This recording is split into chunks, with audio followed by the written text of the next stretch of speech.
semua, salam sejahtera Malaysia. Selamat datang ke channel Fels Lifestyle. Info padu, info hangat disediakan di dalam channel ini. Saudara-saudara, tuan-tuan dan puan-puan yang saya amat hormati sekalian. Seperti yang kita tahu, Tun Dr. Mahathir Mohamad dan PN yang kita dapat lihat semakin akrab.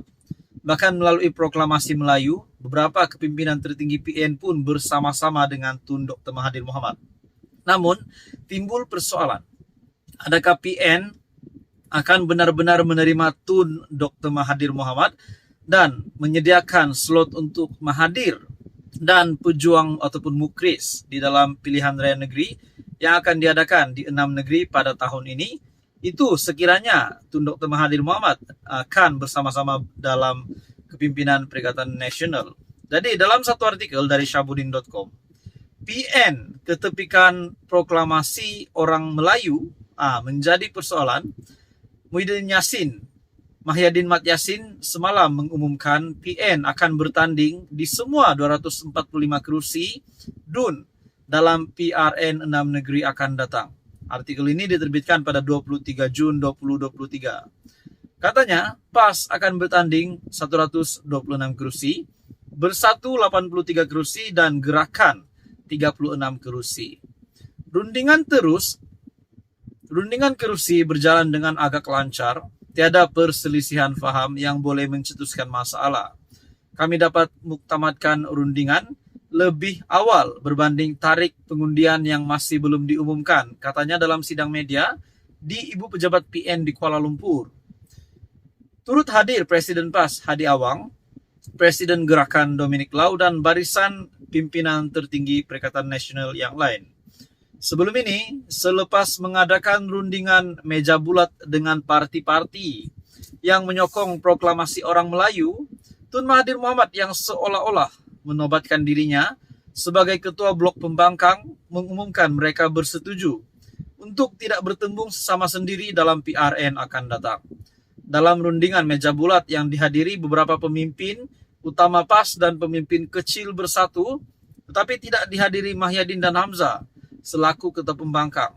Tun Mahathir turut menyebut pertemuannya dengan Muhyiddin akan diatur selepas itu.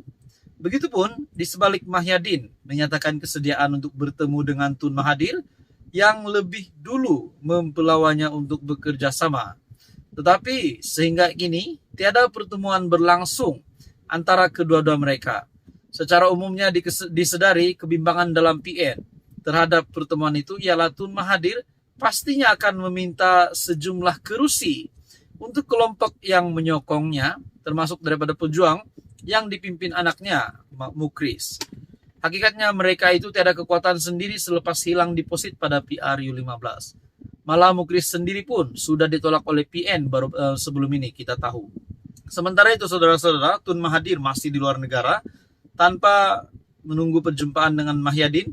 PN secara rasmi telah mengumumkan dan memuktamadkan pembahagian kursi untuk PRN pada akan datang. Jadi saudara-saudara, adakah ini signal daripada PN, daripada Muhyiddin Yassin bahwa mereka juga menolak Mahathir dan Mukris untuk menyertai pilihan raya negeri untuk memberikan kursi kepada Mahathir dan Mukris untuk bertanding pada PRN akan datang. Seperti yang kita tahu, dulu Mukris pun sudah ditolak oleh Perikatan Nasional. Walaupun kita tahu Mukris meminta supaya PN menerima pejuang untuk menjadi anggota komponen di dalam Perikatan Nasional, namun ditolak. Dan begitu juga Mahathir yang mau berjumpa dengan Muhyiddin mengadakan kerjasama, tapi sehingga hari ini belum ada pun jawaban ataupun belum ada pun pertemuan dilakukan. Pada akhirnya dalam artikel ini dituliskan Mahathir yang berada di luar negara dan dalam pada masa yang sama PN pula sudah memuktamadkan jumlah kursi yang bakal dipertandingkan. Jadi saudara-saudara, adakah ini menjawab persoalan bahwa PN juga menolak Mahathir? Nah, jadi saudara-saudara, apa komen Anda? Teruskan bersama di dalam channel ini. Untuk info yang seterusnya, jangan lupa tekan butang like, Anda boleh share video ini dan tekan butang subscribe. Halo semua, salam sejahtera Malaysia. Selamat datang ke channel Fels Lifestyle. Tuan-tuan dan puan-puan, saudara-saudara yang saya amat hormati sekalian, satu lagi penemuan besar tangkapan mengejutkan SPRM di sebuah kediaman dan di pejabat di salah satu pemimpin. Jadi saudara-saudara, penemuan uang ringgit yang berjuta-juta ini pasti mengejutkan ramai kepimpinan politik di Malaysia. Dalam satu artikel dari biharian.com, RM44 juta ditemui di pejabat rumah bekas pengarah Jabatan Air Sabah. Ini adalah kenyataan dari salah satu saksi.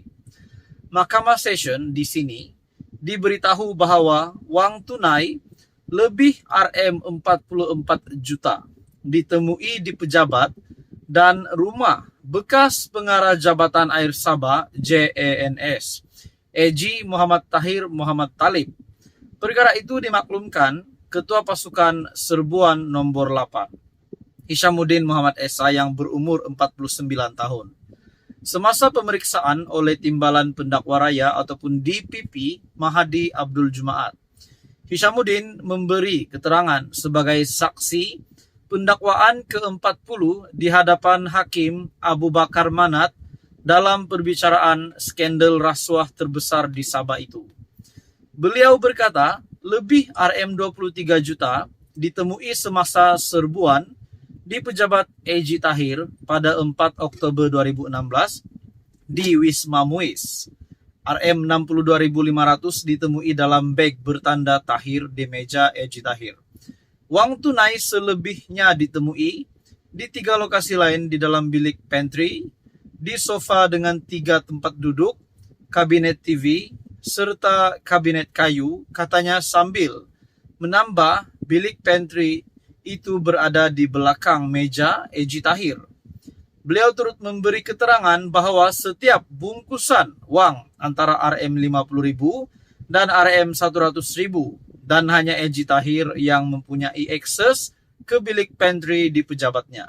Jadi bagi saya saudara-saudara, tuan-tuan dan puan, ini satu tangkapan ataupun pendedahan mengejutkan. Bilik pantry itu adalah bilik dengan papan tanda go away di pintunya, di mana timbunan wang tunai ditemui dan dirampas Suruhanjaya Pencegahan Rasuah Malaysia SPRM. Bagi saya ini pasti satu kejutan besar, terutamanya kepada kepimpinan politik di negara kita, karena ia terlibat dengan skandal rasuah terbesar, bahkan RM44 juta yang ditemui di kediaman dan di pejabat. Bahkan penemuan dari SPRM, mereka telah merampas di mana timbunan wang tunai yang ditemui dan dirampas SPRM. Bilik pantry itu adalah bilik dengan papan tanda go away di pintunya, di mana timbunan wang tunai ditemui dan dirampas oleh SPRM. Dalam pada itu, Hishamuddin turut memberitahu pada hari yang sama, lebih RM21 juta ditemui ketika pasukannya menyerbu Eji Tahir di Sembulan. Beliau turut berkata, 86 jam tangan berjenamah dan mewah serta 921 barang kemas turut ditemui di rumah berkenaan. Menjawab soalan, beliau berkata lebih RM8 juta ditemui dalam sebuah bilik di tingkat 3 rumah itu. Kira-kira RM9 juta ditemui dalam sebuah kereta Mazda dan sebanyak RM4 juta lagi ditemui dalam sebuah Mercedes-Benz. Bagi saya ini satu pendedahan yang pasti mengejutkan ramai, pasti memberikan amaran kepada mana-mana pemimpin di negara ini. Amaran maksud saya supaya tidak terlibat dengan rasuah, karena perkara ini membolehkan si pesalah ini ataupun suspek ataupun beliau yang RM44 juta ditemui di pejabat rumah bekas pengarah Jabatan Air Sabah, beliau boleh dikenakan tindakan undang-undang. Jadi apa komen Anda saudara-saudara? Teruskan bersama di dalam channel ini. Untuk info yang seterusnya jangan lupa tekan butang like, share, dan subscribe.